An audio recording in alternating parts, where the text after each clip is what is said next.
HSC 2027 তোমাদের জন্য দারুণ সুখবর। তোমাদের বোর্ড পরীক্ষা অনুষ্ঠিত হবে রমজানের পরে, ঈদের পরে। তোমরা রমজানের রোজা রাখবে, আনন্দের সাথে ঈদ পালন করবে।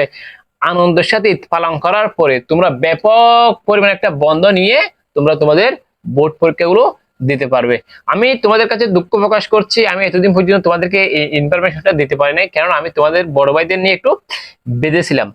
এই যে তোমাদের হচ্ছে রমজান হবে 8 ফেব্রুয়ারির দিকে, এবং তোমাদের ঈদ উল ফিতর অনুষ্ঠিত হতে পারে 9 মার্চের দিকে, 10 মার্চের দিকে ঈদ উল ফিতর হবে। এর পরে 14 তারিখ থেকে তোমাদের পরীক্ষাটা অনুষ্ঠিত হয়ে যাবে। আমরা এই মুহূর্তে আছি একদম ঢাকা বোর্ডের অফিসিয়াল ওয়েবসাইটে। তোমরা এখান থেকে তোমাদের রুটিনটা ডাউনলোড করে দিতে পারবে। আমি এই যে এসএসসি কর্নার দেখছো, এখানে সব তোমাদের সকল আপডেট, একদম বোর্ডের অফিসিয়াল আপডেট এখানে তোমরা পেয়ে যাবে। এই যে দেখো, এই যে এসএসসি এর উপরে ক্লিক করলাম। ক্লিক করার পরে তোমাদের সামনে দেখছো এই যে এইচএসসি পরীক্ষার এর সময়সূচি, অর্থাৎ তোমাদের রুটিন। এর ডাউনলোডের উপরে যখন ক্লিক করবে তোমাদের রুটিনটা ডাউনলোড হয়ে যাবে, তোমাদের ফোনে অটোমেটিক সেভ হয়ে যাবে। এই যে আমাদের সামনে রুটিনটা শুরু করতেছে। আমরা যদি রুটিনটা দেখি, দেখো তোমাদের সকল পরীক্ষা অনুষ্ঠিত হবে সকাল 10টা থেকে 1টা। তোমাদের বিকালে কোনো পরীক্ষা নাই। তোমাদের প্রথম পরীক্ষা অনুষ্ঠিত হবে বাংলা প্রথম পত্র 14 তারিখ 3 মাস 2027 রবিবার, এবং তোমাদের বাংলা দ্বিতীয় পত্র পরীক্ষা হবে 16 তারিখ 14-15। মাঝখানে তোমরা একদিন সময় পাচ্ছ তোমাদের প্রস্তুতিকে আর দারুণ করার জন্য।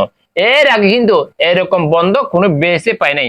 আমরা বলতে বলতে বলতে বলতে শিক্ষা বোর্ডের তোমাদের বেসে এসে তাদের এই কার্যক্রমগুলো শুরু করতেছে। এই ব্যাপক পরিমাণ পরীক্ষার মধ্যে বন্ধ দিলে শিক্ষার্থীরা একটা ব্যাপক বেনিফিট পায়।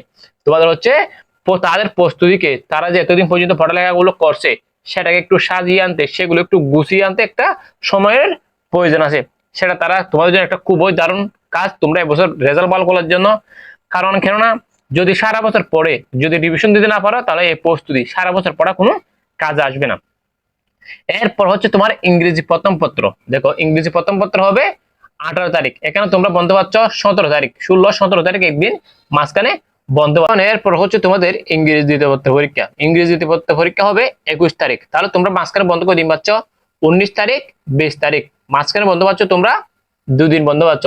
এরপর হচ্ছে তোমাদের আইসিটি পরীক্ষা, অর্থাৎ তথ্য যোগাযোগ প্রযুক্তি, তোমাদের পরীক্ষা হবে 22 তারিখ। তার মানে তোমরা এখানে কোনো ধরনের বন্ধ পাচ্ছ না। এখানে তোমাদের বন্ধ প্রয়োজন নাই, কারণ এখানে এমসিকিউ আকারে পরীক্ষা হবে। তোমরা একদিন পরে একদিন সারা বছর না পড়ে একদিন পরে তুমি একদিনে গিয়ে পরীক্ষা ভালো ফলাফল করতে পারবে। এবার হচ্ছে গণিত। তোমাদের গণিত পরীক্ষা হবে 25 তারিখ। তাহলে তোমরা এখানে বন্ধ পাচ্ছ কয়দিন? এবার হচ্ছে 23 তারিখ এবং 24 তারিখ। তাহলে তোমরা এখানে 2 দিন রিভিশন দেওয়ার জন্য পাচ্ছ। এই 2 দিনেও তোমরা যে সারা বছর গণিত গুলো করছো, ম্যাথ গুলো করছো, তা কিন্তু রিভিশন দিয়ে তোমরা পারবে না। তোমাদের আরো অনেক পড়া থেকে যাবে। তাই আমার সাজেস্ট থাকবে এই যে বাংলা প্রথম পত্র, বাংলা দ্বিতীয় পত্র, ইংরেজি প্রথম পত্র, ইংরেজি দ্বিতীয় পত্র, আইসিটি পরীক্ষাগুলো হবে। তোমরা প্রতিদিন অন্তত 1 ঘন্টা হলেও এই পরীক্ষা চলাকালীন সময়েও গণিতটা, তোমাদের ম্যাথ গুলো রিভিশন দেবে। এরপর হচ্ছে বাংলাদেশ ও বিশ্ব পরিচয়, তোমাদের পরীক্ষা হবে 28 তারিখ। তাহলে তোমরা এখানে বন্ধ পাচ্ছ কয়দিন? 27 তারিখ একদিন তোমরা এখানে বন্ধ পাচ্ছ। এর হচ্ছে পদার্থবিজ্ঞান, বাংলাদেশের ইতিহাস, ফিনান্সিং ও ব্যাংকিং, তোমাদের পরীক্ষা হবে 30 তারিখ। মাঝখানে বন্ধ পাচ্ছ 29 তারিখ একদিন। এরপর হচ্ছে ভূগোল ও পরিবেশ, তোমাদের পরীক্ষা হবে 1 তারিখ।